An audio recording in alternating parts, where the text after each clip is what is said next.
My name is Monika Cichmińska, and I would like to welcome you to another small talk by Macmillan. It's called From Chunks to Structure, and I'm going to talk about how important chunking is in teaching and learning English.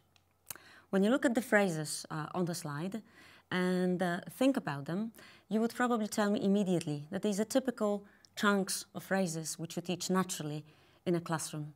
Some of these at convenient teachable moments, like bless you probably is usefully taught when a student sneezes in the classroom. The other phrases might be part of classroom English or they would come up naturally when the students come in or when you give them something. However, if I asked you whether the next three phrases can be taught as chunks, as phrases, not as part of a grammatical lesson, you might wonder, can you really do that? And I want to convince you that yes, it does make a lot of sense to teach some of those grammatical phrases, the beginnings of sentences or questions, that these can be usefully taught as chunks. For example, if you think about have you ever been to, this question can be very usefully taught to students who don't know it yet, but who know past simple. If we want students to practice past simple, talking about their traveling experiences and about their holidays, we can teach them the phrase, have you ever been to, as a whole phrase. And they will use it in a dialogue, like the one on the slide. Have you ever been to England, for example? Yes, I have. And then all the rest of it goes in simple past. So strangely enough, the phrase, have you ever been to, may be a convenient opportunity for the students to practice past simple. I've done it a lot of times, and every single time it happens that a couple of months later, when I actually teach present perfect, my students often tell me, oh, we know it, it's easy, because we've already done it, which is, I think, quite useful. Okay, I'm going to show you a picture, and I want you to take a very quick look at it and think about what you can see. What did you see? Did you see the horses or the zebras? In fact, you saw both, but the horses are not the real horses, they are the shadows of the zebras. I'm going to talk about this visual metaphor at the end of the session. Okay, there are 3 points I'm going to make. The first one is that a lot of language naturally comes in chunks. Secondly, that grammar can be taught in chunks too, as I tried to demonstrate with have you ever been to. And finally, that teaching a foreign language should focus on developing phrasal intelligence, maybe to a much higher extent than we normally think. When I'm talking about chunks, what exactly do I mean? Obviously, there are different chunks in the language, starting from the most obvious, that is collocations, noun and verb, like the ones on the picture behind me on the slide. Get up early, get up late, brush my teeth, have a bath, and so on and so on. There are also functional language phrases, like in the example, like in task number 2. Sorry, I can't, I'm busy. Yes, of course, yes, no problem. It's very difficult.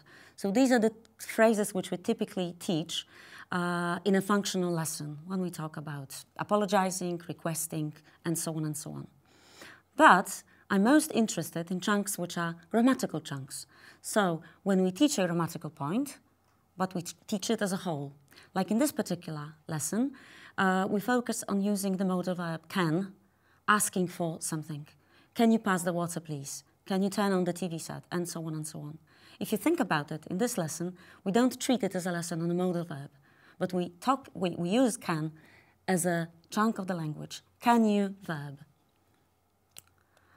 Okay, why are we talking about it? We are talking about it not only because it's important for learning a foreign language in general, but also because it's extremely important in Sprawdzian szóstoklasisty, so the exam that all your students are going to take quite soon.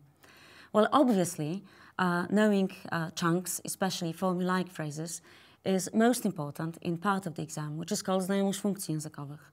So phrases like, can I use your phone? What a fantastic phone. Oh, poor you. I must tell you something important. Sorry, I'm busy. Obviously, these are some of the chunks that we teach in typical functional lessons. However, it's not only there, because chunks can be found in all parts of the exam.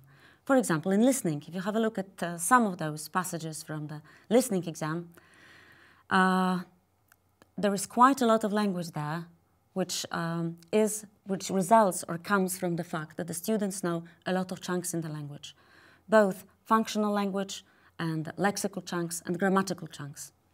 Things like don't worry, I'll have dinner, I'll get you something to drink, we'll buy some juice, and so on and so on.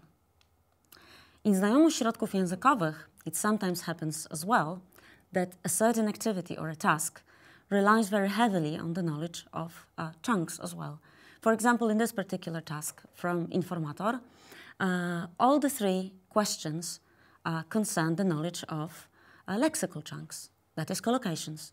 If the students don't know these collocations, they are going to fail, because if they start translating from Polish what it's like, what the right answer is, whether it's do homework or make homework, it doesn't make too much sense. They need to know this as a chunk, that it's always do homework, not make homework. Okay, now I would like to focus on why chunking works, and I want to give you 3 pieces of evidence why and how chunking works. As a teacher and as a scientist, I like to know the answers, not just intuitions. So, the first piece of evidence comes from language acquisition. There are different theories about how we acquire our first native language.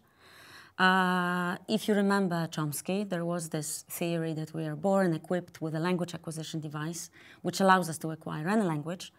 However, right now, there is another quite important line of reasoning concerning how we acquire our native language.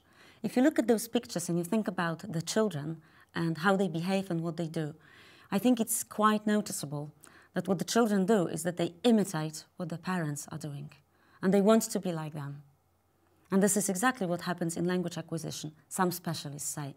For example, Michael Tomasello says this, that from the beginning, children are attempting to learn not isolated words, but rather whole adult utterances, always packaged in conventional intonational patterns, but which are communicatively effective. So that means that when a child is imitating the father, the mother, another caretaker, what they're trying to do is they're trying to imitate a whole package, which is communicative, together with the right intonation, together with the right gestures, and together even sometimes with the right body language, because they want to use the language to communicate something. So they do not learn isolated words, one by one, but they acquire whole packages.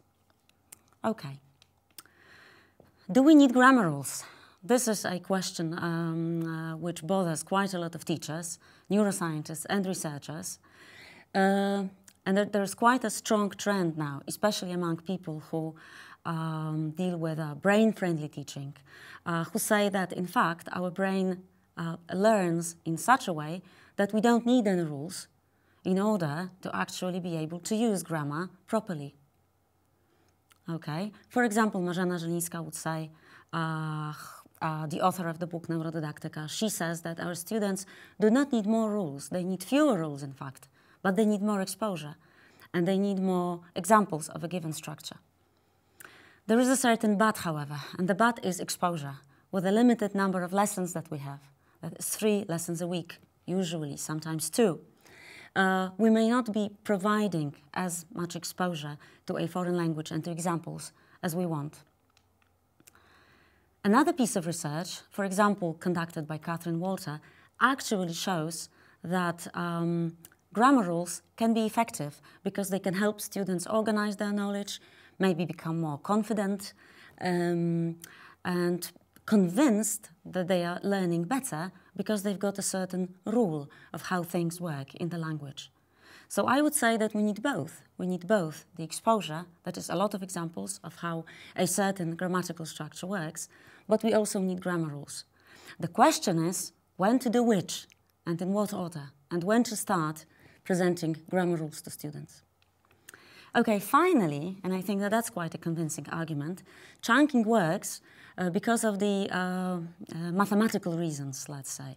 For example, if I gave you a dictation and told you to remember as many of those letters as possible, probably you would be stuck at about the 5th word, mostly because the letters don't make any sense to you.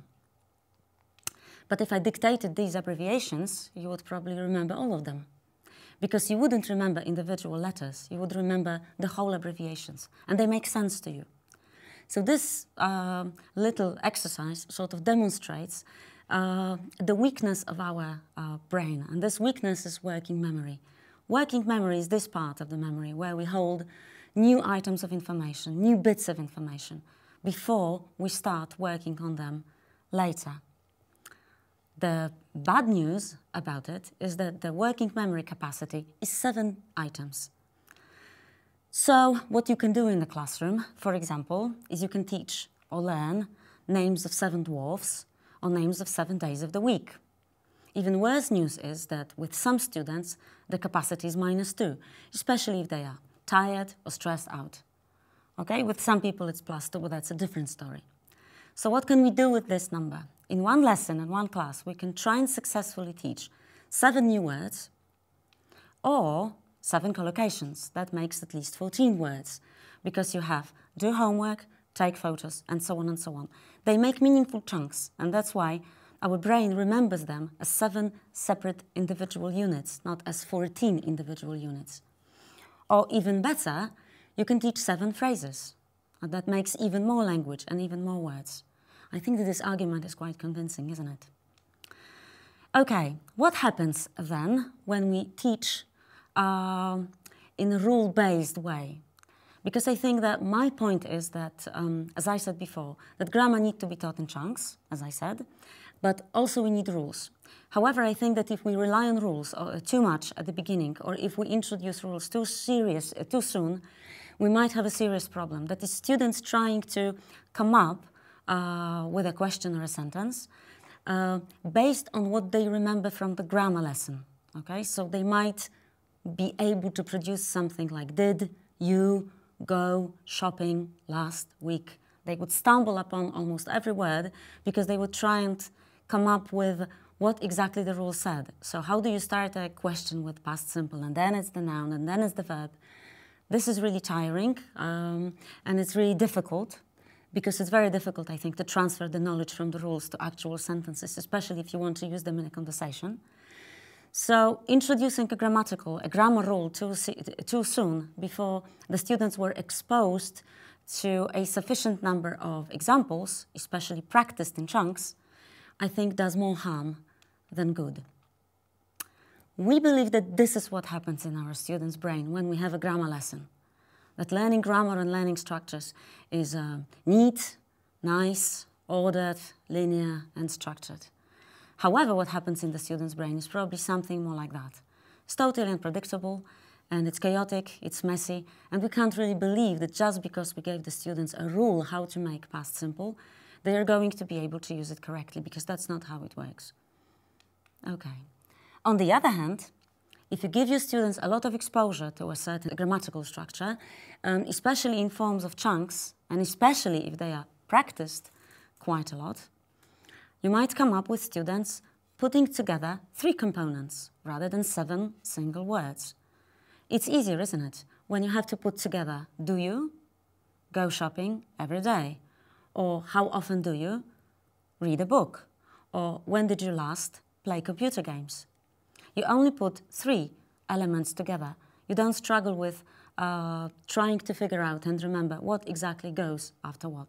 But that is only possible when you teach with chunks and when you practice quite a lot, and you practice in chunks.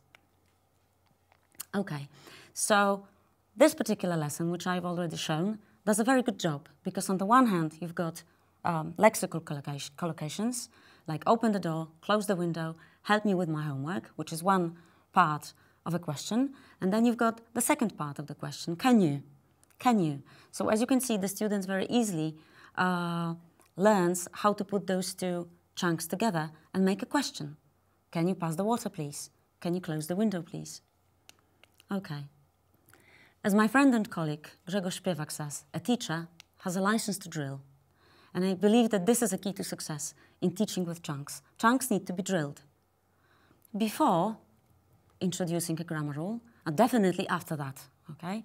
Because without it, the students are not going to remember the chunks properly. Now, what kind of chunks do we have in mind? For example, when you had a lesson with some lexical chunks, like one here, what you can do in the next class, or a week later, or 2 weeks later, you can do some very simple activities with all those lexical chunks which you have on the slide. And they don't require a lot of work and a lot of preparation. So what you can do is you can write on the board those nouns, those phrases: the guitar, sports, videos, photographs, and bowling. And then you can ask your students to come up with the missing verb. So that's what they would do. And they would probably come up with play, do, make, take, and go.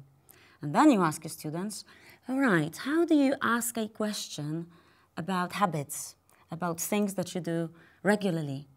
Because you want the students to come up with a question, obviously, okay? You don't want to give it yourself. And someone would probably come up with, how often do you, or do you do it every day? What you have on the board is, in fact, something which I like to call a communicative drill. It's a drill because the students are going to keep drilling present simple in questions and answers, but they're also quite communicative because they work in pairs. So they work in pairs, they ask each other those questions, and they take turns to answer them. Okay, this is quite a lot of work going on here, as you can see, because the students are practicing at the same time. They are practicing the grammar and the vocabulary, and they're also practicing speaking. It's a very friendly drill, isn't it? Okay, what you can also do, you can use the same phrases and you can use the same verbs, but you can use them later with a different grammatical structure. So, for example, you can come back to those same chunks, lexical chunks, and practice a different grammar bit. For example, past simple. When was the last time you? And of course, now the students will have to change the form of the verb correctly. So, when was the last time you played the guitar or did sports? But it's still a drill, isn't it? It's still a communicative drill because the students are going to talk to each other as a result, but they are practicing the grammar, the vocabulary, and speaking at the same time. Okay, here's another example of an activity which my students came up with a couple of weeks ago. And as you can see, it works in the other way around. So you put down the verbs on the board, and then the students come up with possible collocations. So this exercise is already slightly more open because you have the verbs, and the students can come up with any ideas they want to. So you've got new shoes, you've got music, you've got penguins of Madagascar, and you've got Galeria Warmińska, which is the biggest shopping shopping mall in Olsztyn, where I live. And the beauty of this exercise is that the students come up with phrases and nouns of places and things which they are really interested in and which they like interesting and attractive to them, to that particular group of students. And the students in a different town or a different city would probably use the name of their own favorite shopping mall, not like this one. Okay. Now, even when you have a very simple dialogue in a course book, you can still focus on practicing chunks, grammatical chunks. So what you have here is a typical dialogue from a lesson on present simple questions. It's a grammar lesson, it's not a functional lesson. And what the students have to do, they have to listen to the recording and then they act out the dialogue. But as the next step, what you can ask the students to do is to practice the dialogue again, but this time changing those bits which are true for them. It's not much, and the changes won't be very big, but that's what we want.